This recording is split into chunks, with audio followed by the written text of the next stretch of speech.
Добро вечер, почитувани гледачи, во продолжение минути за вестите од културата. Пијанистот Гордан Спасовски победи на меѓународниот надпревар за биг бенд композиција, што го организира джез оркестарот Милениум од Холандија. Спасовски е пијанист, композитор и аранжер и е член на Националниот джез оркестар. Ми беше чест и задоволство да бидам дел од интернационалниот надпревар за композиција за биг бенд организиран од Милениум джез оркестарот во Холандија. Овој настан беше дел од фестивалот Big Band and Beyond, организиран во Зволе. Од истиот овој биг бенд настапија повеќе оркестри, вклучително и Милениум джез оркестарот, каде што беа изведени трите финални композиции изберани од жури комисијата. Една од тие композиции беше композицијата што ја напишав јас, насловена Lioness, и на наше големо задоволство таа композиција победи, така да презадоволен сум, навистина беше чест и задоволство да се слушне композицијата изведена од тие музичари.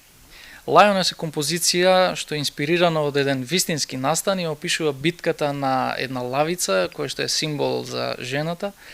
Во неја може да се слушнат различни перипети и различни битки, меѓутоа е отцртана и таа поелегантна страна на лавицата.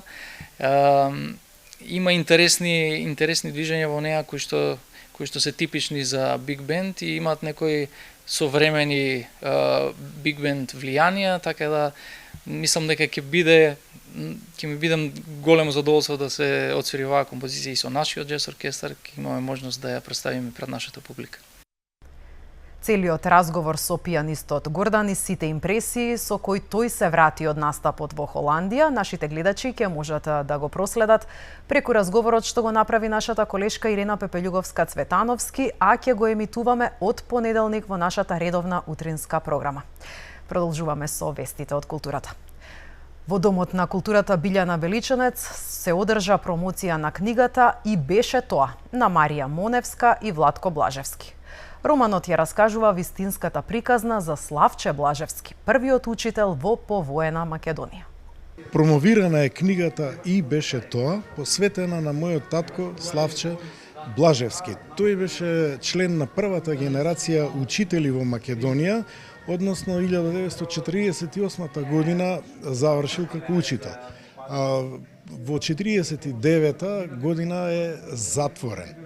Инаку во нашата куќа во село Добридол, таму се уште постои спомен плоча во која што престојувал штабот на 12-та бригада, од каде што е извршено ослободувањето на Скопје.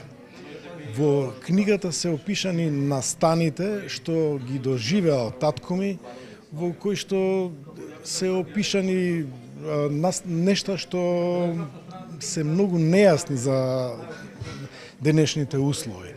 Читателите најдобро да ја прочитаат и да донесат заклучок дали е возможно такво нешто да се случи кај нас.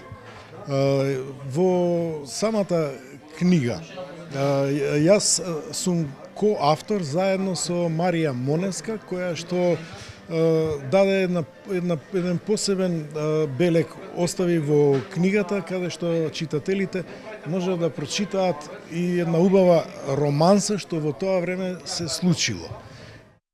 Вчера вечер се одржа јубилеен концерт на Руското културно-уметничко друштво Ансамбл Славјанка, кој годинава одбележуваат 25 години постоење.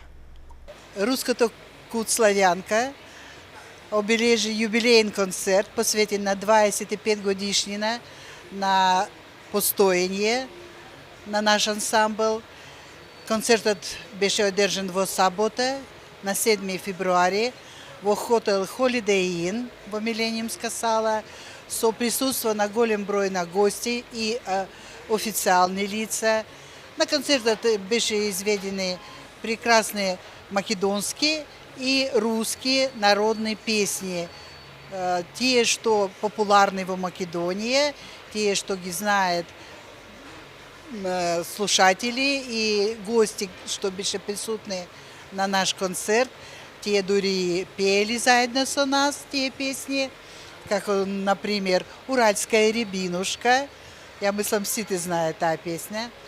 И со голем успех поминавме, воодушевени сме дека имавме многу гости, дека гости многу заблагодарили нас и за овој концерт и се надевам дека продолжиме наша работа во Македонија со задоволство, со радост да им презентираме македонски и руски народни песни во иднина. Тука е крајот на ова издание на Вестите од културата. Ви благодарам што бевте со нас. Од мене, пријатна вечер.